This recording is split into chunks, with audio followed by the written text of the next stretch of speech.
Coming home from duty to find Dad sold my house. It's for the family, he lied. I proved the POA was fraudulent and kicked him out of my property. I, 28M, am a staff sergeant in the U.S. Army. I specialize in logistics and supply chain management, which basically means my entire job revolves around knowing where things are, where they're supposed to be, and who is responsible when they go missing. I'm not the kind of guy who likes surprises. I like order. I like structure.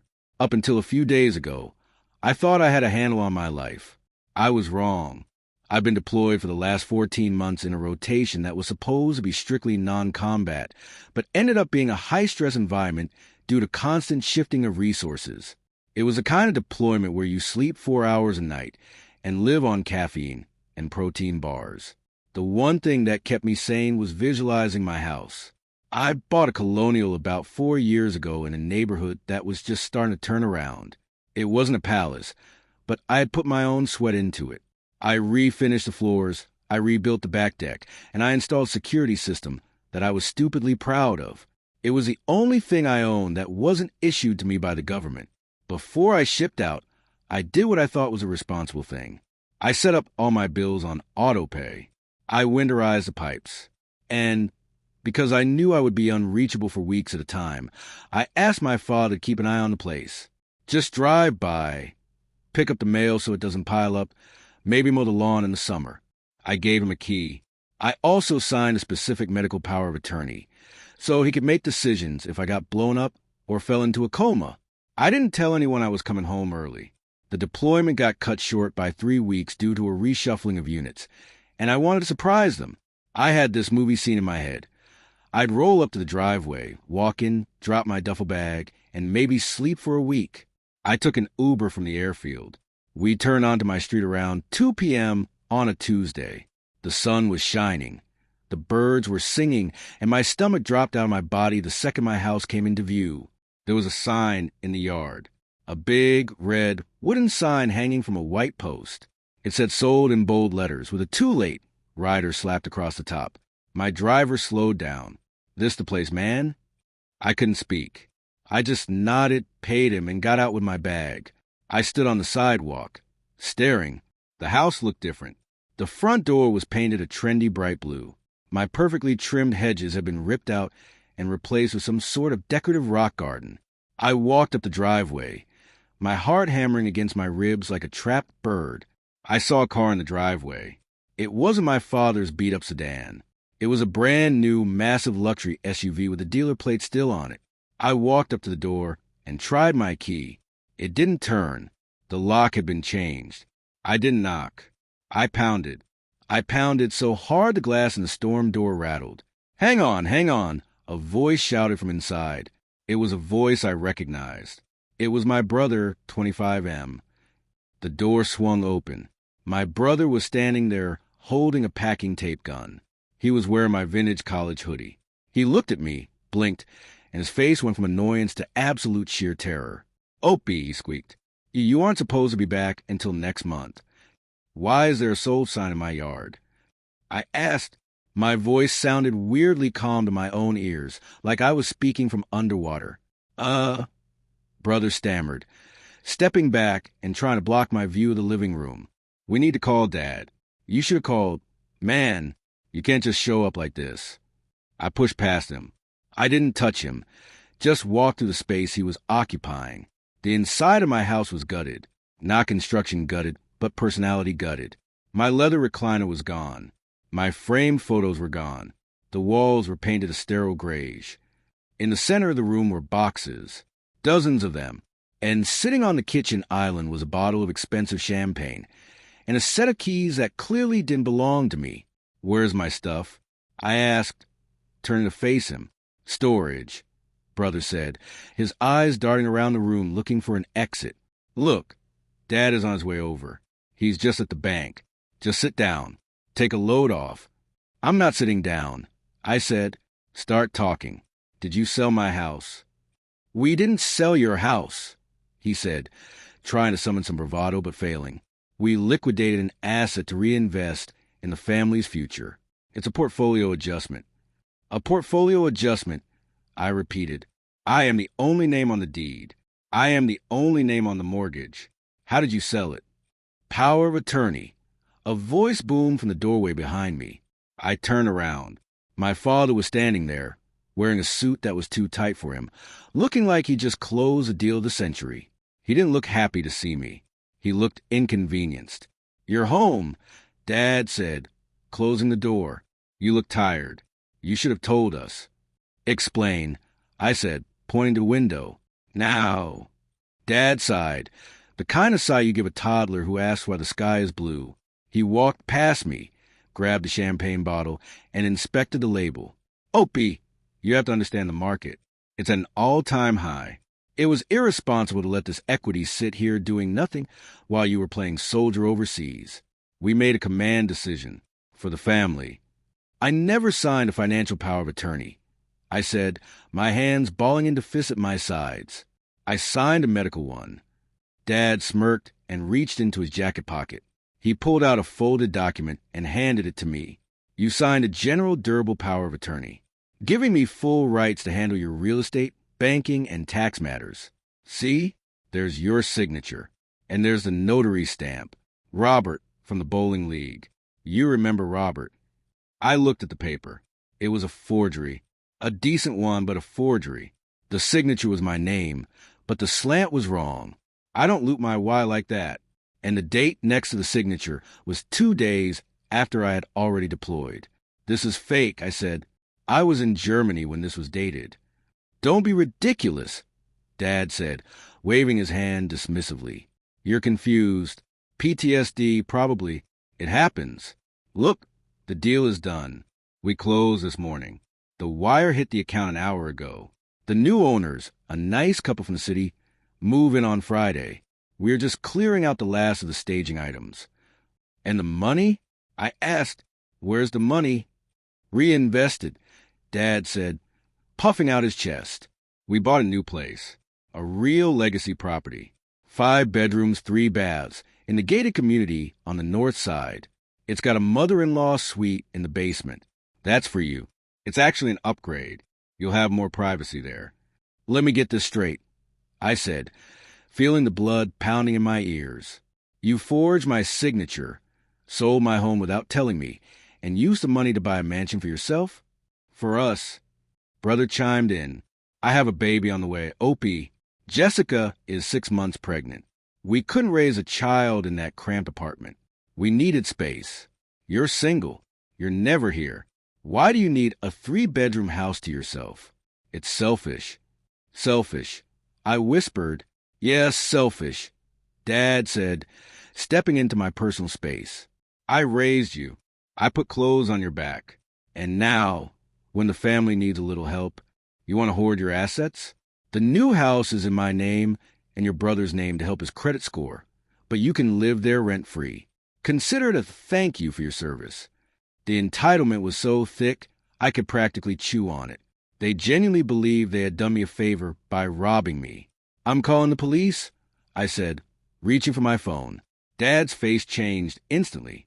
The smug businessman mask dropped, replaced by the bully I remembered from my childhood. He snatched my wrist. "You listen to me," he hissed. "You do that, you ruin everything. The new house is already closed. The money is spent. You call the cops, and you send your father and your brother to jail. Is that who you are? You destroy your own family over a pile of bricks." I yanked my arm back. "You destroyed this family when you stole from me. Get out. It's not your house anymore." Brother yelled. "The deed is transferred. You're trespassing. Get out." I roared. It was a staff sergeant voice, the one used to command troops over the sound of engines. Brother flinched. Dad took a step back. "Fine," Dad said, straightening his jacket. "We're leaving, but you better think hard about your next move. Boy, you go to war with me. You'll lose. Everyone knows you're unstable. I'll make sure of it." They left. I locked the door behind them, dragged a chair under the handle, and slid down to the floor. I didn't cry. I just sat there, vibrating with rage. I looked at the sold sign through the window. Then I picked up my phone. I didn't call the police immediately. I called a buddy of mine from basic training, who is now a lawyer specializing in real estate fraud. Let's call him Harrison. Don't talk to them, Harrison said after I explained everything. Don't text them. Don't email them. Go to a hotel. If the locks are changed and the closing happened, you technically don't own the house right now. And if you stay there, they can claim you're squatting or breaking and entering. We need to do this by the book. I grabbed my bag and went to a hotel. I didn't sleep. I spent the night writing down every detail I could remember. The next morning, the war began. We met at Harrison's office. He had already pulled the records online. It's messy, Harrison said, looking at a stack of printouts. The sale closed yesterday. The deed has been recorded. Legally, on paper, those new buyers own your house. They paid $450,000. Your mortgage was paid off, which was about $150,000. That left $300,000 in cash proceeds. Where did it go? I asked. Harrison slid a paper across the desk. It went into a joint account under your dad and brother's name. From there it fractured. $100,000 went to the IRS. Apparently, your dad hasn't paid taxes in 5 years and was facing a lien. $50,000 went to a law firm. Looks like a settlement for a civil suit against your brother involving a car accident he wasn't insured for. The remaining $150,000 was used as a down payment on an $800,000 property in the gated community. So they stole my house to pay their debts and upgrade their lifestyle. I said, exactly. But here's the good news. Since the power of attorney was forged, the deed transfer is void ab initio. That's Latin for invalid from the start. It means the sale never legally happened. You still own the house. What about the new buyers? They have title insurance for exactly this reason. The insurance company will reimburse them. They will be evicted. It sucks for them, but the law protects the original owner in cases of forgery. You get the house back. And the money? That's where we get aggressive. Harrison smiled, a shark-like grin. Since they use stolen funds to buy the new house, we can file a lease pendens on that property immediately. It freezes the asset. They can't sell it, refinance it, or hide it. And we sue for constructive trust. Basically, we argue that since your money bought the house actually belongs to you. Do it, I said. Burn it down. We filed a civil suit that afternoon. We also went to the police station. I sat down with a detective, showed him my deployment orders, my passport stamps proving I was in Germany when the POA was signed, and the forged document. The detective, a guy who looked like he'd seen it all, actually looked pissed off. Identity theft, forgery in the second degree, grand larceny, the detective listed off. And against a deployed service member? The DA is going to love this. We'll get a warrant. But Dad and brother didn't go down quietly. This is where the dirty trick started. 2 days later, I was at the hotel. My phone rang. It was my commanding officer. Staff Sergeant, the CO said, his voice ice cold. I need you to report to base immediately. Sir, is something wrong? I just got off the phone with your father. He claims you showed up at his residence, drunk, waving a pistol, and threatening to kill him and your brother. He says you're having a psychotic episode and have been off your meds. My stomach turned. This was the nuclear option. If I got flagged for domestic violence or mental instability, my security clearance would be pulled. My career would be over. Sir, I said, keeping my voice steady, that is the complete fabrication. I have not seen my father since Tuesday. I am currently staying at a hotel. I am in the middle of a major legal dispute with him regarding significant financial fraud he committed while I was deployed. I have legal counsel, and there's an active police investigation against him. He said you were AWOL. I am on approved post-deployment leave, sir. Okay, the CO said, softening slightly. Here's the deal. You come in. Voluntary urinalysis. Voluntary psych consult. We cover our bases. If he files a civilian police report, we have to respect that. But if you're clean, we can fight it. He won't file a police report, sir, I said, because filing a false police report is a crime, and he knows I can prove where I was. I went to the base. I peed in a cup. I sat with a shrink. I was cleared 100%. The JAG officer on base got involved. When the military finds out someone is scamming a soldier, they get very protective. The JAG officer made a call to the local DA, ensuring my case wasn't just sitting at the bottom of a pile. Then, the second dirty trick. My brother went on social media. He posted a long, tearful story about how his war-damaged brother had returned home violent and paranoid, trying to evict his pregnant girlfriend and stealing their inheritance. He tagged half our hometown. I didn't respond. Harrison told me to stay silent. Don't interrupt your enemy when he is making a mistake, he said. Every lie he posts is libel. The turning point came on day 10. The detective called me. We found the notary, he said. Robert. We brought him in. Told him he was looking at losing his license in jail time for notarizing a document without the signer present. He folded like a cheap lawn chair. He admitted your dad paid him $500 to stamp it. He gave a sworn statement. So you have enough for an arrest? Oh, yeah. We're picking them up today. Wait, I said. I want to be there. Not for the arrest. But I need to serve them the eviction notice for the new house. Technically civil, but if you want to be on the sidewalk, it's a free country. I drove to the new house. It was a McMansion. Garish columns, 3-car garage. My money bought that. I saw Dad's SUV in the driveway. I parked on the street and waited. The police cruisers rolled up silently, no sirens. I got out and walked up the lawn with the officers. Dad opened the door before they could knock. He looked furious. He saw me standing behind the cops and pointed a finger. You, he shouted. You are trespassing. I have a restraining order. He didn't. Robert, Dad's last name? The officer asked. What is this? Dad demanded. We have a warrant for your arrest for forgery, identity theft, and grand larceny. Dad froze. He looked at the officer, then at me. You're arresting me? I'm the victim here. My son is harassing me. Turn around and place your hands behind your back, the officer said, pulling out the cuffs. Brother came running to the door, looking pale and sweaty. Dad? What's going on? You too, son, the second officer said. Accessory to grand larceny and fraud. Me? Brother shrieked. I didn't sign anything. It was all him.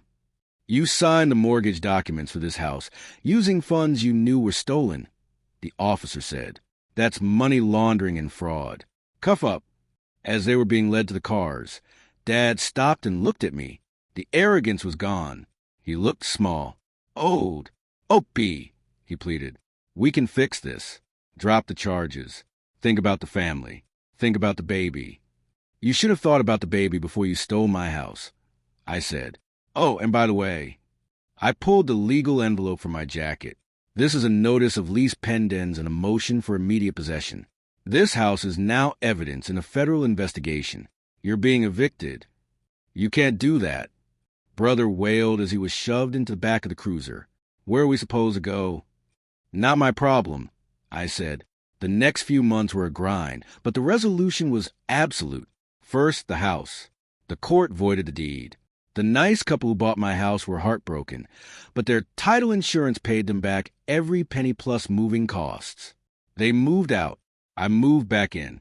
I had to buy all new furniture because Dad had sold mine on Facebook Marketplace, but I got my home back. Second, the money. The court ruled on the constructive trust. Since the down payment on the McMansion was 100% stolen funds, the court ruled that the equity in that house belonged to me. The house was seized and sold. The market had dipped slightly, so I didn't get the full $150,000 back, but I got about $130,000. Third, the sentences. Dad realized the evidence was overwhelming. The notary's testimony buried him. He took a plea deal to avoid a 10-year sentence. He pleaded guilty to grand larceny and forgery. He got 4 years in state prison. The judge, a former Marine, didn't have much sympathy for a father ripping off his deployed son. Brother tried to fight it. He claimed he was manipulated by Dad. The jury didn't buy it, mostly because of his text messages we subpoenaed where he talked about spending Opie's money before he gets back. He was convicted of fraud and conspiracy. He got 2 years, suspended to probation and a felony record. He also has to pay restitution. The fallout, the extended family went nuts. I got calls from aunts I hadn't seen in a decade telling me I was cold-hearted and evil for putting my father in prison. He did it for the family. My aunt screamed at me over the phone. If he did it for the family, I asked her, why did he buy a luxury house for himself and leave me with nothing? Why did he pay his own back taxes instead of saving the money for me? She didn't have an answer. She just called me ungrateful. I blocked her number. I blocked all of them. My brother's girlfriend moved back in with her parents. I heard she left him. Can't blame her. It's hard to raise a kid with a partner who is a convicted felon with massive debt. I'm sitting in my living room right now. It's quiet. The walls are painted the color I like. The locks are new. My security system is upgraded. Some people ask if I feel guilty. Do I feel bad that my dad is sitting in a cell wearing a jumpsuit? Do I feel bad that my brother is working a minimum wage job because no one will hire a fraudster? I think about the moment I saw that sold sign. I think about the smirk on my dad's face when he told me I was selfish for wanting my own home. I think about the lies they told my commander to try and ruin my career. No, I don't feel guilty. I feel safe. They didn't steal my house because they were desperate. They stole it because they felt entitled to my labor. They looked at my sacrifice and saw a paycheck. They gambled that I would be too family oriented to fight back. They bet wrong. If you enjoyed reading about how I dismantled my entitled family with the precision of a military operation, go ahead and hit that subscribe button. It's free, unlike the restitution my brother will be paying for the next 20 years. Trust your family, but verify the paperwork. And never, ever give anyone power of attorney unless you are prepared to come home to an empty lot.